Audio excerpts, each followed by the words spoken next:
Part 2, here we are at Randwick Trials. We've been out there timing them, standing on our heads, finding winners for the future, 2-year-olds. Mark, we've got some good emails this week. What a beauty. Yeah, and I did mention in part 1 that you tipped the first 4 in the last, and Gary, he obviously knows how to bet. He said another first 4 the last race of the day had the exact 8 times, the trifecta and first 4 twice each, and so he won 4,200. So good work, Gary. Good punting by you, Gary. Well done. I missed Greg's email last week, which we did bang on about don't give a damn, but his point of view was that it's self-perpetuating. Yeah. He says all the old timers will say he couldn't win because he had too much weight, but his point was when the jockey is worried about the weight and doesn't race in its normal pattern, it's not the weight that's the problem. Yep. That's. It's like the old days when the horses had the big weights in the country. They were always dead. The training couple days, yeah, so now listen, to a big weight day, just look after this horse. They didn't realise the horse could win with the big weight. No, but the spread was bigger then too. Yeah, that's true. That's true. But look, the real problem with backing horses with big weights is that there's no think I can from the connections. Yeah. We get very frustrated when horses are ridden cutely because the connections don't think they can win. And Glenn also wrote in... Just think about it. Look, they weigh 500 kilos. What's 4 kilos? Yeah. It's fucking nothing. 61, 57. But it's everything if you're going to be like Ty was on Don't Give a Damn going, I better not push this horse, I better not push this horse to the front or anything like that. So intention's lost because of thought on weights. Yeah, and how are you going to change that? I suppose because it's self-fulfilling. What happens is the Don't Give a Damn loses with 64 and they go, oh, well, he couldn't win with that weight. Yeah. It is, yeah. But it's like, it used to be the old wide barrier thing was such a negative. Well, a lot of people are learning that's not the case now. So. Yeah, it's gradually changing. It's a raising of consciousness that does take generations. Well, Wally used to scratch all his horses were drawn wide once upon a time. Still does, sort of.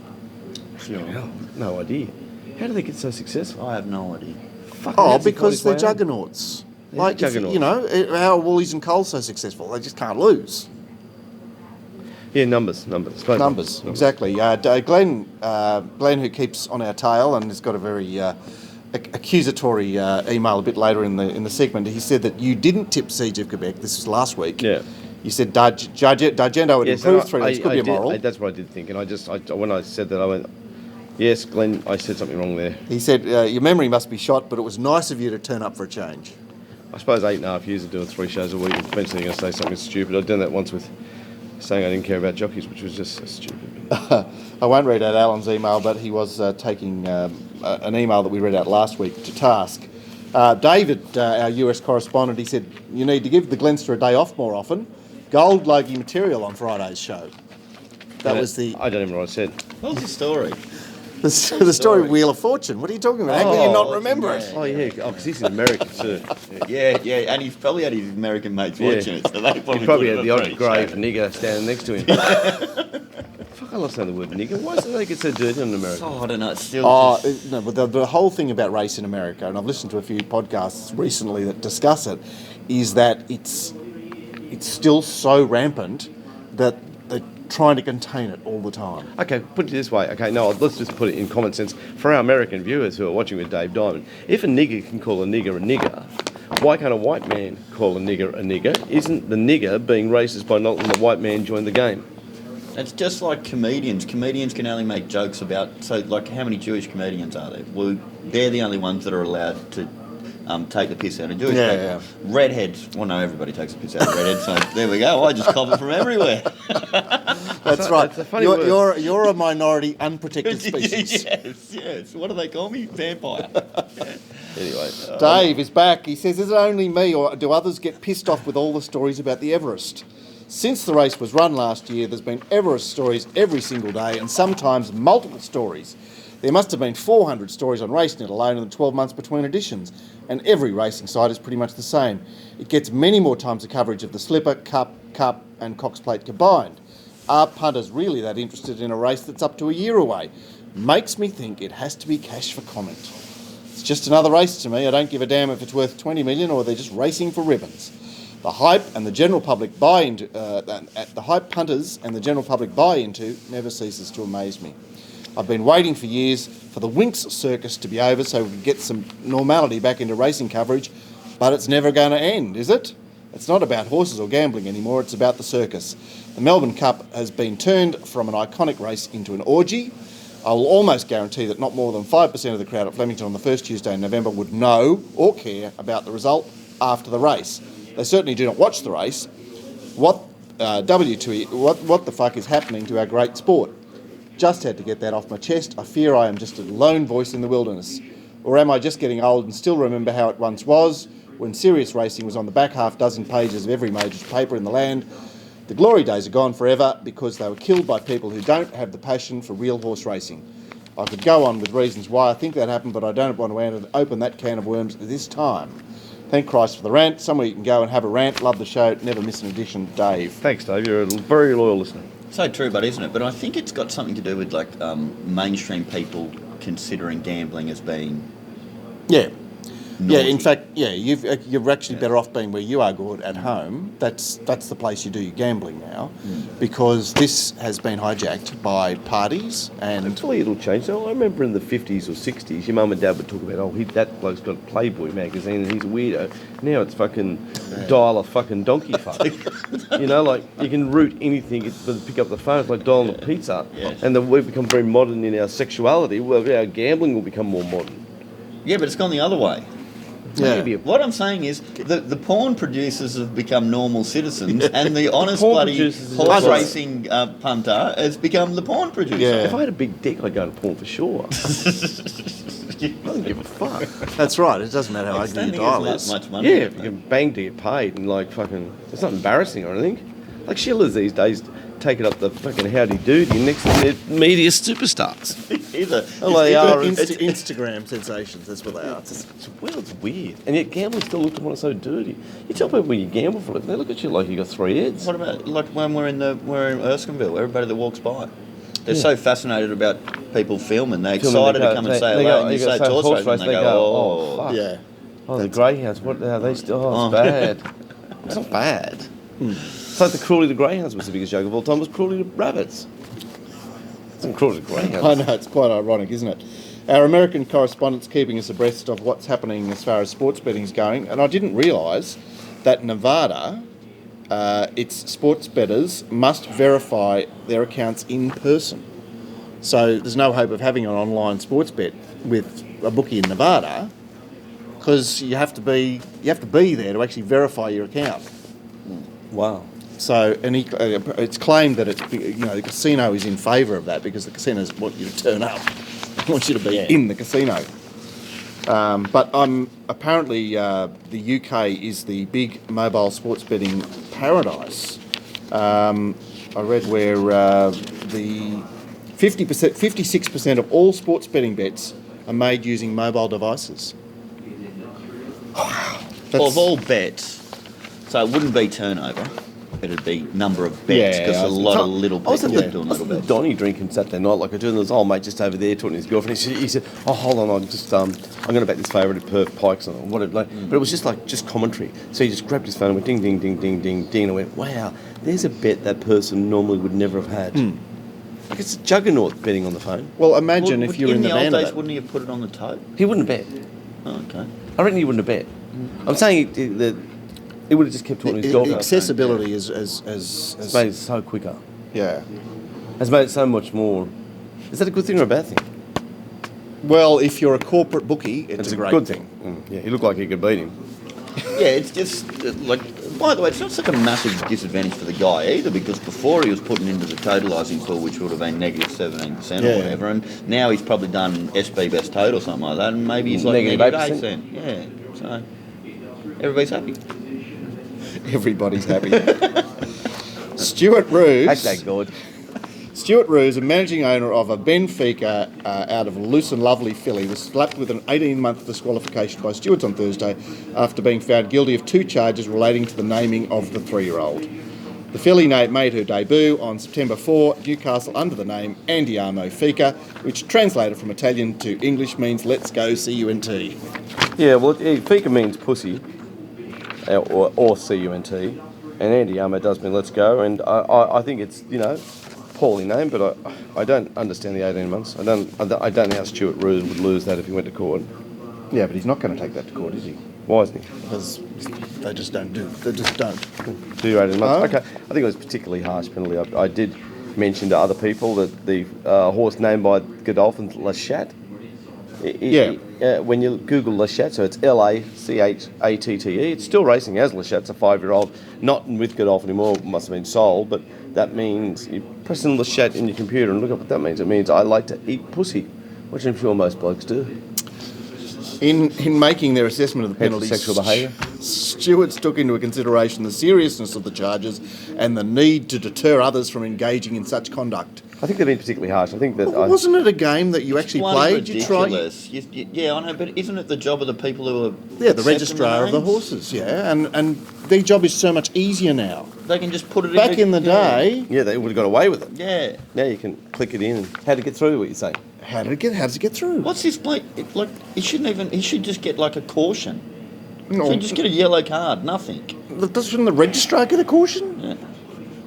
I just find it all a bit bizarre. I can't work out. Stick up for this bloke and get this bloody bullshit 18 months ban cancelled because I just think it's ridiculous. Well, it is modern day stewarding. Unfortunately, they make a big thing about very little things that.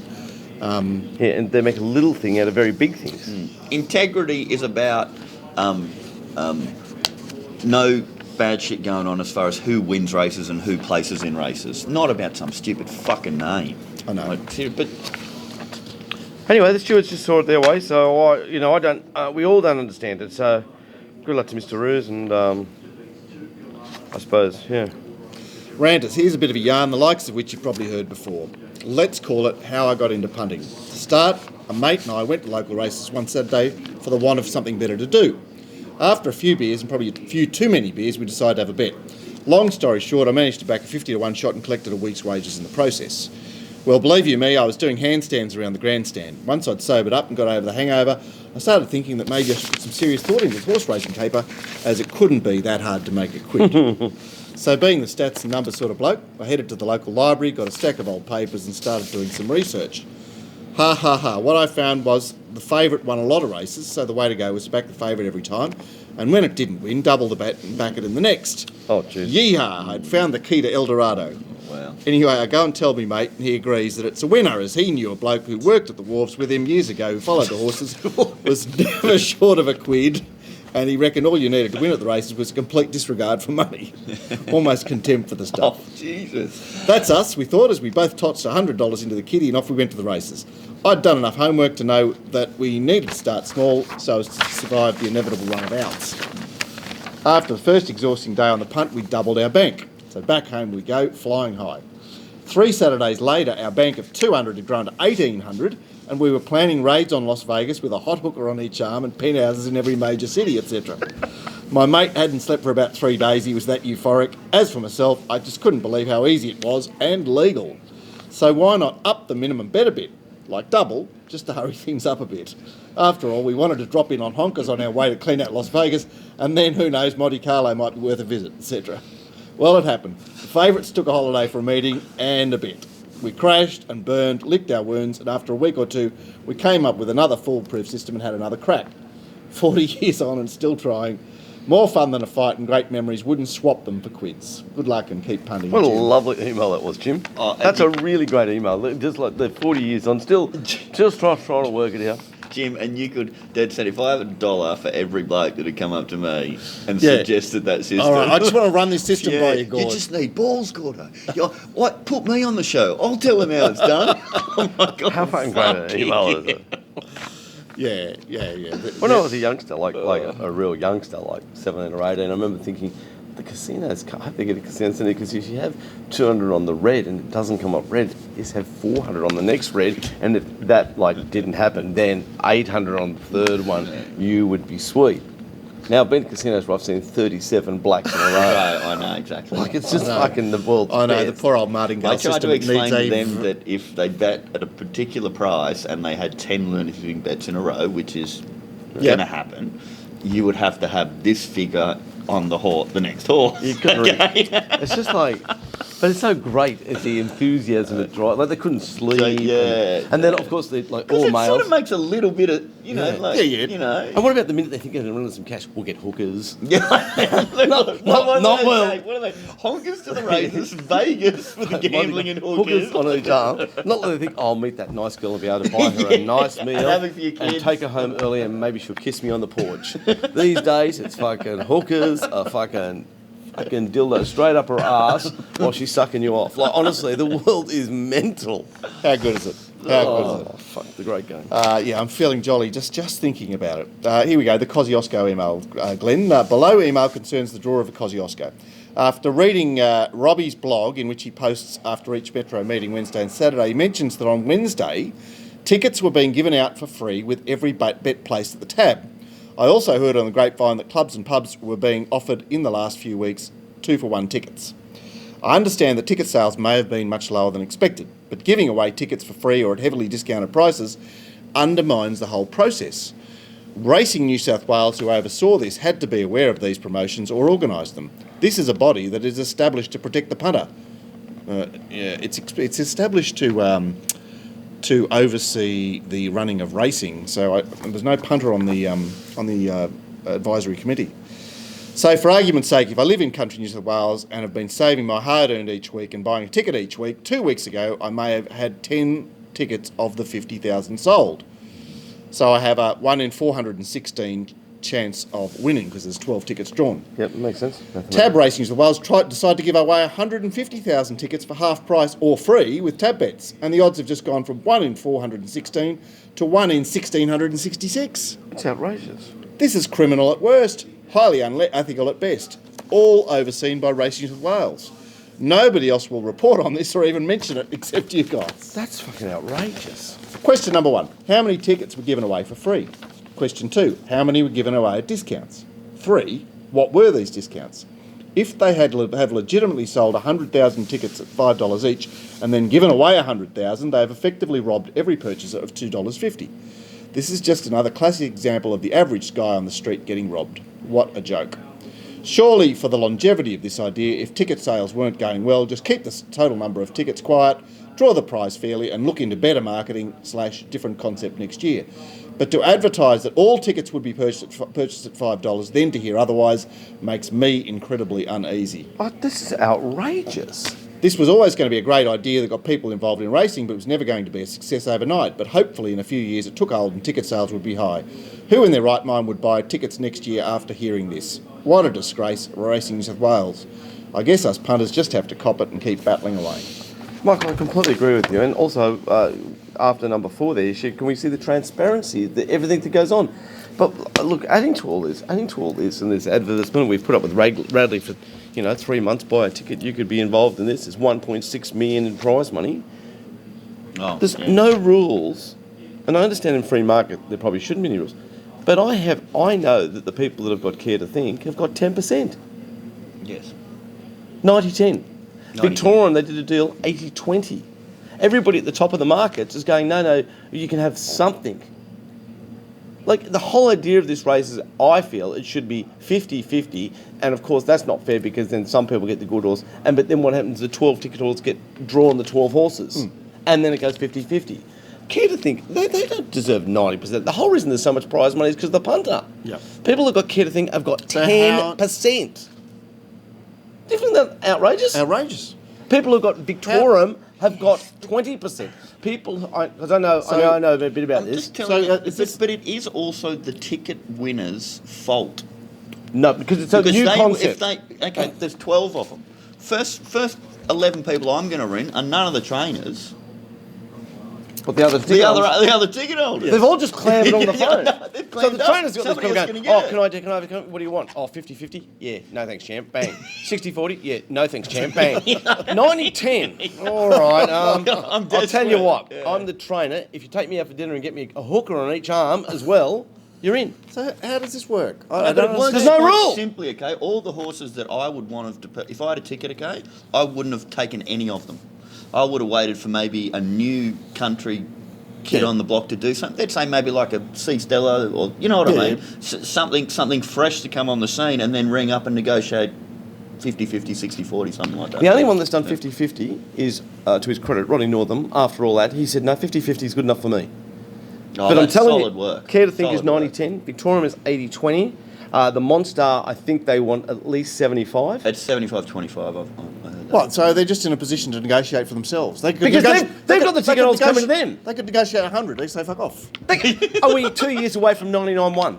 No. Like, it's fucking outrageous. This whole idea of this. But that's because the people who won the tickets don't realise No. that they have some power as well. I know that, but it's also because it's a new concept. The concept should be you win a ticket, it's 50-50.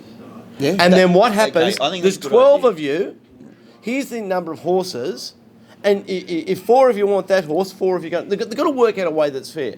It can't be fucking 90-10. But And what- I'm telling you it is. But what you're saying is the people that win it don't have the ability to negotiate fairly. But they're so they need $5 help. punters. I know. It's I fucking know, old mate I know, down the pub with But no this is- fucking teeth. He goes, hello, it's me, I've won a fucking ticket. It's just like when they tried to bring in you personally negotiate your wage Yeah, at a yeah, business. yeah, work choices. Work choices. Mate choices. You don't have any power. Like, you've Yeah. got to get together. But Look, these are new exciting ideas. All right. At least, That- at least all these rorts will have lots of publicity. No, only us. Only fucking us. Oh, what do you mean? What do you mean? I didn't know. I didn't know about The this. first bit that you read out, this is a bloody disgrace. This is It's outrageous. just outrageous. But it should be illegal as far as the gaming authorities are concerned about how you run raffles. Yeah. There's strict But the rules people in the about this gaming area. authorities, they get arrested. They say, look, we've done it this way. And they go, okay, well, you did it that way. No one rocks a boat. No one cares about fairness. All right, but They want to fucking... These blokes should have paid- maybe if we actually did write to the Department of Liquor and Gaming. Let's write to them. Yeah. Fucking I'll write. In fact, even I... No, I probably won't. Where's Richie Irvine? Where's Richie? Anyway, we've got any Man, more... fights are Yeah, good yeah, fights. yeah, yeah. No, So come on, we're gonna get through this. I so don't here want we to go. be quiet. It's time to bag me. He says, well done to Glenster for calling out Lambourne's duplicitous behaviour of bagging horses then tipping them. Happens every week. A head fuck indeed. Let's try Saturday. Rated Santos 5-4 and said back charge for 2.2 units. Another dollar, his best of the day. Sheet says back all too soon. Meanwhile, over at 2SM, his best of the day is actually Piarata. A head fuck indeed.